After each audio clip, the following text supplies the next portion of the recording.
My grandma used to tell me scary stories when I was little.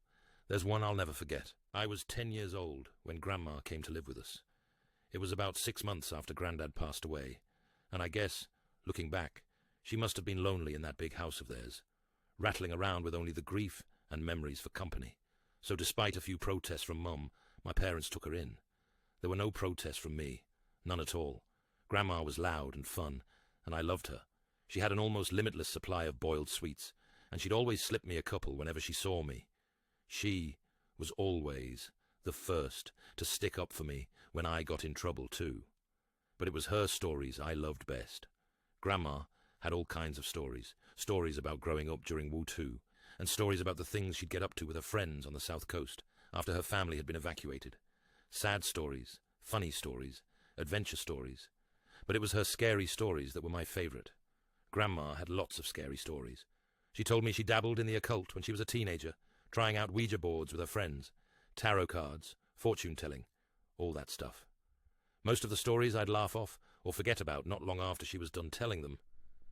But there were a couple that really did spook me a bit. I was only 10 at the time, you have to understand, and Grandma certainly knew how to bring the stories to life.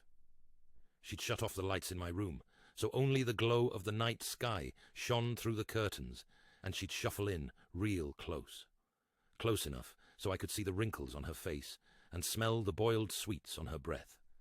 Close enough so her deep blue eyes could stare straight into mine. She must have given me nightmares with a few of those tales, but now, years later, there's only one that I can still remember. Only one that stuck with me. The story about the shower and Mr. Longfingers. Grandma told me about Mr. Longfingers one night after I asked about her baths. Grandma used to love her baths. She'd spend ages in them, light candles and incense, and lie in the tub humming to herself until the water turned cold. It drove my mum crazy, but when I asked her why she loved them so much, she said it was the only place she could relax. It was the only place that was safe for her to relax. You know people like me, who are, well, more sensitive to certain things. We have to have baths, she told me seriously one night, shuffling closer on the bed. I couldn't possibly spend that long in the shower. It'd be far too risky. Grandma stared at me with those blue eyes of hers, unsmiling, and I knew it was time for one of her stories. One of the scary ones. I shivered with pleasure and pulled the covers up to my chin. Why is it risky, Grandma? She half turned to look out the window, watching me from the corner of her eye, pausing for effect. I waited, feeling my heart rate pick up ever so slightly in my chest. Well, she said after a moment, it's only risky if you close your eyes, of course. If you close your eyes for longer than 10 seconds. What do you mean? Why? Well, do you ever play that game in the playground with your friends? The one where someone turns their back and the others sneak up on them when they're not looking? I nodded, and Grandma nodded back. Exactly. So that's what it's like in the shower when you have your eyes closed. That's what it's like with Mr. Longfingers. A cold itch tickled back. Who's Mr. Longfingers, Grandma? She let out a deep breath, as if she wished she hadn't said anything. Turned her head back to face mine. When she next spoke, she'd lowered her voice. No one knows exactly, Grandma whispered. Some think it's a creature that's attracted to the heat and smell we give off in there. Others think it's a demon that finds a way into our realm through the dense steam clouds. No one can say for sure, because the only ones who have actually seen Mr. Longfingers aren't ever going to be able to tell you. I pulled in a breath. Why not? Grandma shuffled closer along the bed and leaned towards me, leaving my question hanging in the air.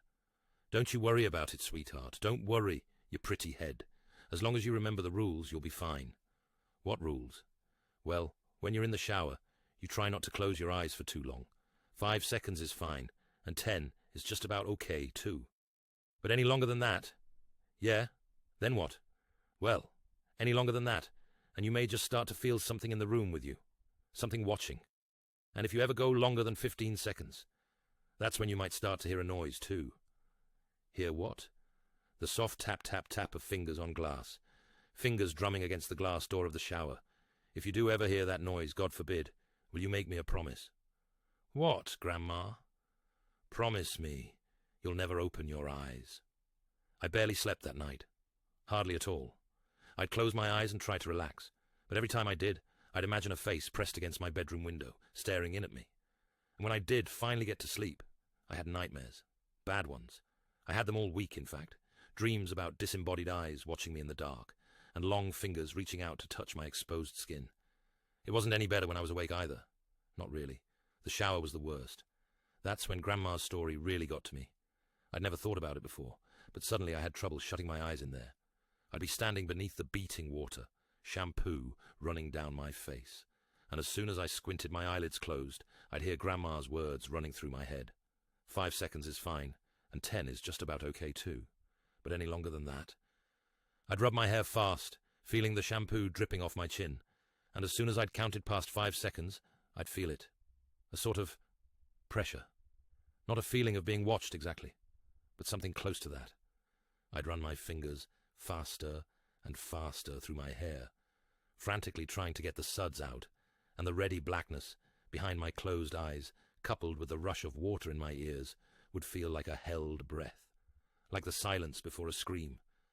The seconds would race through my mind, and I'd be so desperate to open my eyes again that I'd sometimes do it before my hair was rinsed fully clean, and my eyes would sting with shampoo. But before I shut them again, I'd always be sure to peer out through the steamed glass door of the shower cubicle, just to make sure I was still alone. It wasn't long before Mum realized something was up. She heard me crying out in my sleep one night, and came in to comfort me, asked me what the matter was, and it all came out. I told her about Grandma's stories, and about Mr. Longfingers. She got this look on her face when I was telling her like she used to get with me, when I'd made her really mad. This wide-eyed, angry look. Only this time she wasn't angry with me. She was angry with Grandma. My parents' room was next to mine, and sometimes, if I pressed my ear against the wall, I could hear them talking in there, soft whispers. That night, though, after Mum was satisfied I wasn't scared anymore, and she'd gone back to her room, the whispers weren't soft at all. Oh no, I heard Mum hissing to Dad about Grandma, about the story she told me. Mum's voice floated through the wall, sharp and crisp. You know what your fucking mother's said to him now, don't you, Simon? Dad's response was an unintelligible mutter. She's told him there's a monster that'll get him if he shuts his eyes in the shower. A monster. The poor kid's been having nightmares about it all week. Seriously, Simon, you'd better say something to her tomorrow morning. First thing, or I will. Grandma came to visit me in my room the following night. That time, as she perched on the end of my bed, there were no stories. Nothing like that.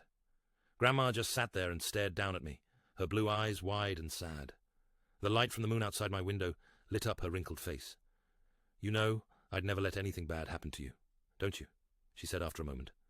I nodded my head. I know, Grandma. You know, I wouldn't let you come to any harm? I nodded again. Okay. Good. That's good. She looked away from me for a moment, out the window. You know, the things I tell you in the evening are meant to help you, sweetheart. They're meant to toughen you up a bit. Protect you. She paused and shook her head. But maybe your mum's right. Maybe I went too far this time. She looked down at me and smiled. But even then, even though I was only 10 years old, I could tell it didn't quite reach her eyes. I'll tell you what, Grandma said. You know what I told you about Mr. Longfingers? And the shower? Well, I'm going to make sure you're safe. I'll scare the bastard off. How about that? It won't come back in a hurry, if it has to face me. I stared up at Grandma, watching her face glow in the moonlight, watching her smile down at me. I nodded my head once. I was the one who found her. I don't know when exactly it happened, but I'd guess it was about a week after we had that talk in my room. A week after she told me she wouldn't let me come to any harm. I woke early that morning, from a bad dream to a heavy thumping sound. I sat bolt upright in bed. My room was quiet around me, and I couldn't hear anything from the wall that joined my parents' room either. But the house wasn't entirely silent.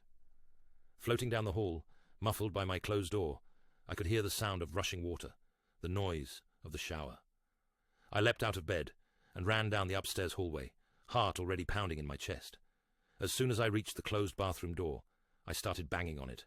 A deep terror was welling up inside me like cold water from a well, something I couldn't place, and I kept banging and shouting, "Grandma," over and over again, even though she didn't respond.